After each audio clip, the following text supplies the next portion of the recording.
President Erdoğan reacts to UEFA for Merih Demiral, a purely political decision. President Erdoğan said that the penalty given to Merih Demiral cast a shadow over the championship and said, "This is not possible to explain. It is a purely political decision." This decision has darkened consciences. President Recep Tayyip Erdoğan, who watched the Turkey-Netherlands match, answered the questions of journalists on his flight back to Germany. President Erdoğan said that UEFA's decision was political and that the championship was overshadowed.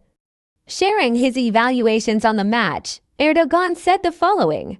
"First of all, I would like to congratulate the Presidency of the Turkish Football Federation, the technical staff, and everyone who contributed to the organization of the championship.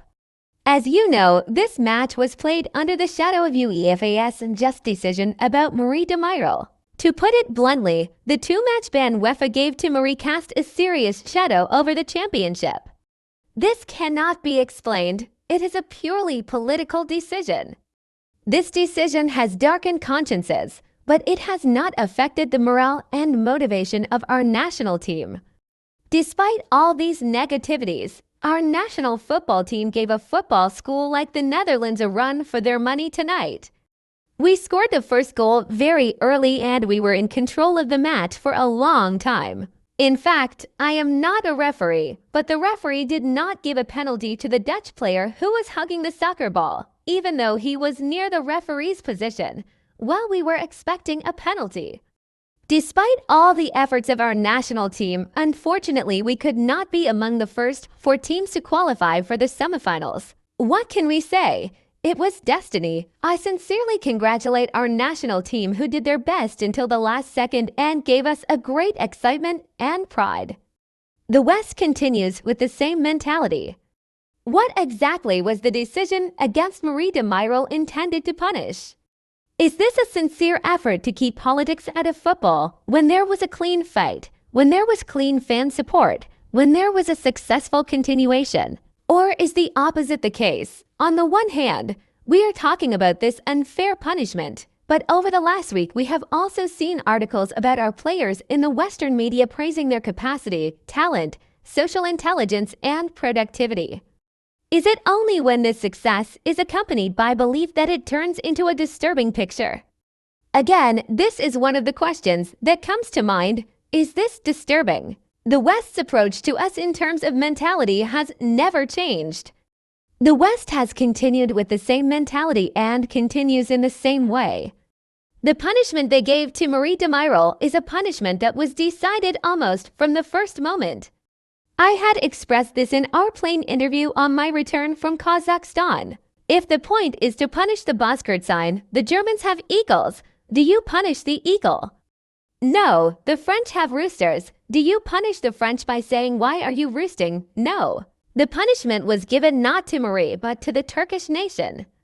But this punishment given to Merih, who in the excitement of that goal and the successive goals scored in Turkey made the Bozkurt sign, which is part of our legends, is not for Merih's person.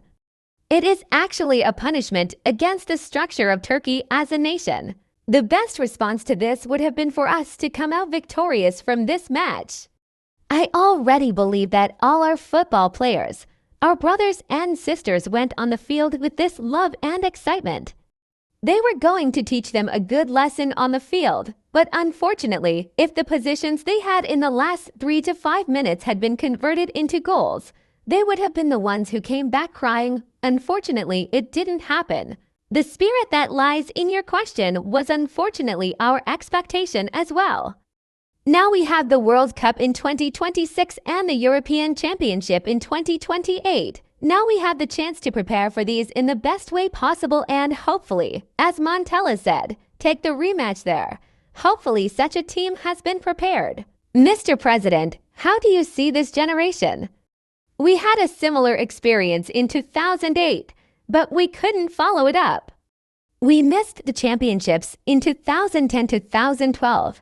In the coming period, what needs to be considered in order to be better in the tournaments you have just mentioned in order to achieve this continuity? What do you think is the critical point here? There are 2 important issues. 1 is the structure of the federation from top to bottom. 2 is the permanence of the technical staff. Pay attention to the West or the way the world works. There is no such thing. So if you are going to establish a structure, its permanence is very important. Now, in order to achieve this permanence, there is a good climb, there is a young team. Therefore, I believe that with this young team, on the other hand, I believe that the steps to be taken by making the management staff permanent can yield results. Otherwise, change it again and again. Bring it back again. Hasn't it been like that until today? It has always changed. That's how the technical staff changed. The Federation went through the same thing. It can't be like that. I mean, those who achieved success in the West or in the world always did it with those permanent staff. That's how they achieved results. Now, for example, Mesut Özil was with us. How old was Mesut when he played for the German national team? I watched the match with Merkel when they beat us 3-1. He was 22 at the time. He scored 1 goal for us. Now he is establishing a football school and academy in Turkey. He wants to create the same structure as in Germany and Real Madrid. If such a step is actually taken, if that structure is passed on to us, then we will see youngsters as young as 10 to 12 years old growing up on the soccer field, let alone 22 years old. They will learn respect and love in this academy before kicking the ball. A RDA Güler comment, Mr. President, with your permission, I have 2 questions. First of all, I am really curious about your thoughts on Arda Güler. As someone who follows football very closely, where would you place Arda among the most talented Turkish footballers of all time? Also, there was a save made by Mert Günok with 1 second to go in the Austria match. What did you feel at that moment? I was very curious. Mert Günok is now over 30 years old. It's amazing that Mert, who has reached this age, showed that reflex. It's unexplainable for a 35-year-old goalkeeper to show such a reflex. I mean, he almost sprung up and got the ball out of there. In the previous match, unfortunately, the referee's callousness showed. They got up and scored a goal that shouldn't have counted. A goalkeeper, you know, doesn't make a mistake inside the 6 pass, inside the 18. The foul on him is already obvious. As for Arda Güler, of course Arda is 19 now, but Arda started playing football when he was under 10 years old. God has really given him many different talents. We need to be patient and give Arda a chance. For example, today he played 90 minutes. His ball distribution was good. Especially on set pieces and corners, Arda was great. I told him that in my phone conversation. I said, you say take it and throw it and the ball goes to the address. It was the same today. Not everyone is this talented. What he's lacking right now is their balls. Arda is a different talent on long balls. Turkey will benefit a lot from Arda if he continues his journey without being spoiled, determined, and steady. The Real Madrid team he is currently playing for will also benefit a lot.